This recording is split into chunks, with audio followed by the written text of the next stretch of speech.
ఈ క్వశ్చన్ నువ్వే కాదు చాలామంది అడిగారు. నేను చూసిన అన్ని మ్యాచ్లు రిజెక్ట్ చేశారు.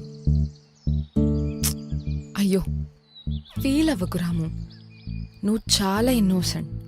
నీకొకటి చెప్పనా, నాకే గనక పెళ్లి చూపులకి నీ ఫోటో వస్తే పక్కా ఓకే చెప్పేస్తా. Thank you Nandini.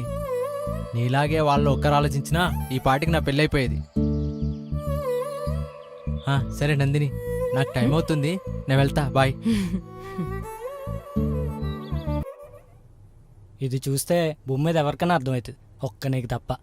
నువ్వు చిన్నప్పటి నుంచి ఇంతేనా అన్న? సొల్లాపి ఫస్ట్ మ్యాటర్ ఏంటో చెప్పరా. తనకు నువ్వంటే ఇష్టమని ఇంత క్లియర్గా అర్థమవుతుంది కదా. ఉందో లేదో నువ్వెలా చెప్పగలుగుతావు? అది నువ్వు మాట్లాడితే తెలుస్తుంది. డైరెక్ట్గానా? అమ్మో, మాట్లాడడం నా వల్ల కాదురా. పోనీ ఇండైరెక్ట్గా అడుగు. ఇదంతా వర్కౌట్ అవ్వదులేరా.